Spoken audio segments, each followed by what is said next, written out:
నమస్కారం. ఈరోజు మనం బ్రెజిల్‌లో ఈ మధ్య జరిగిన ఒక విషాదకరమైన హాట్ ఎయిర్ బలూన్ ప్రమాదం గురించి కొంచెం లోతుగా మాట్లాడుకుందాం. ఇది జూన్ 21న ఉదయం దక్షిణ బ్రెజిల్‌లోని ప్రయా గ్రాండే అనే చోట జరిగింది. అవును, వినడానికే చాలా బాధగా ఉంది. ఒక టూరిస్ట్ బెలూన్ అది. పైలట్తో కలిపి మొత్తం 21 మంది ఉన్నారందులో. గాలిలో ఉండగానే మంటలంటుకుని కూలిపోయింది.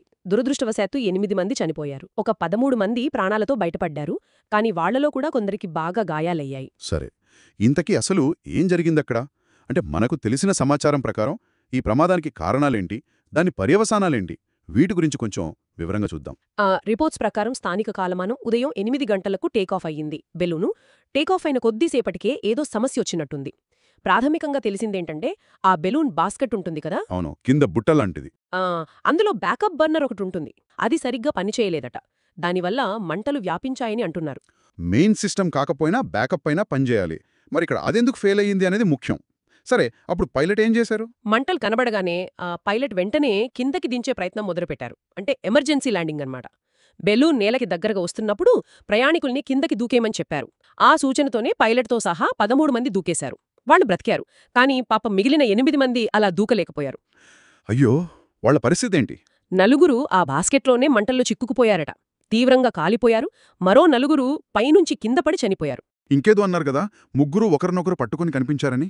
అవును, ప్రత్యక్ష సాక్షులు చెప్పిన దాని ప్రకారం ముగ్గురు బాధితులు ఒకరినొకరు గట్టిగా పట్టుకుని ఉన్నారట.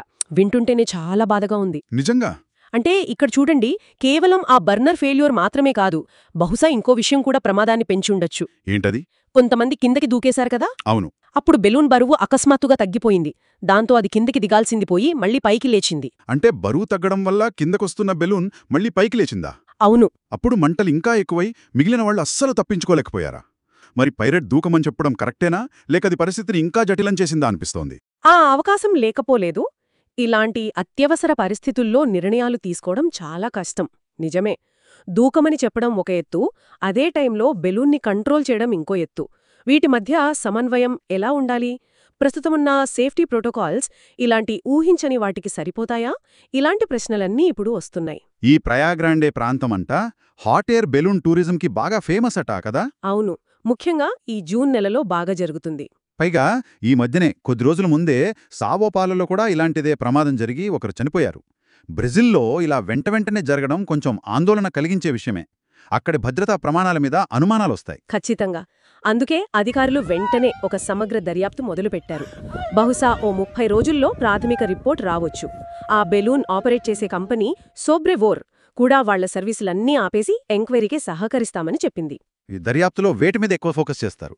ముఖ్యంగా ఆ బర్నర్ ఎందుకు ఫెయిల్ అయింది, దాని వెనుక ఖచ్చితమైన కారణమేంటి, ఆ బాస్కెట్ డిజైన్, వాడిన మెటీరియల్స్ ఎలా ఉన్నాయి, ఎమర్జెన్సీ ల్యాండింగ్ ప్రొసీజర్స్ సరిగ్గా ఉన్నాయా, పైలట్ ట్రైనింగ్ ఎలా ఉంది, మొత్తం సేఫ్టీ ప్రోటోకాల్స్ని క్షుణ్ణంగా చూస్తారు.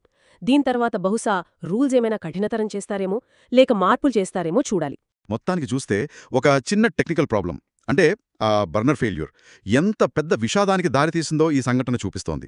పైలట్ వెంటనే రియాక్ట్ అవడం వల్ల కొంతమంది బ్రతికారు, అది నిజమే. కానీ ఇలాంటి అడ్వెంచర్ టూరిజంలో టెక్నికల్ రిడండెన్సీ, అంటే ప్రత్యామ్నాయ వ్యవస్థలతో పాటు అనుకోనివి జరిగినప్పుడు ఎలా స్పందించాలి అనేదానికి స్పష్టమైన ఆచరణ సాధ్యమైన ఎమర్జెన్సీ ప్లాన్స్ ఎంత అవసరమో ఇది మళ్లీ గుర్తు చేస్తోంది. నిజమే. టెక్నాలజీ ఫెయిల్యూర్స్ ఒక ఎత్తైతే, అసలు ఈ అడ్వెంచర్ టూరిజంలో ఆ థ్రిల్ వెనుక ఉండే రిస్కుల గురించి కూడా ఆలోచించాలి. ఆ థ్రిల్కి, ప్రయాణికుల సేఫ్టీకి మధ్య బ్యాలెన్స్ ఎలా సాధించాలి, ఆపరేటర్లు, రెగ్యులేటరీ సంస్థల బాధ్యత ఎంతవరకు ఉంది, ఇవన్నీ ఈ సంఘటన మనల్ని అడిగే ప్రశ్నలు. సేఫ్టీ రూల్స్ కాగితం మీద పటిష్టంగా ఉన్నా, ఆచరణలో, ముఖ్యంగా ఇలాంటి క్లిష్ట సమయాల్లో ఎంతవరకు పనిచేస్తున్నాయనేది కూడా ఆలోచించాల్సిన విషయమే.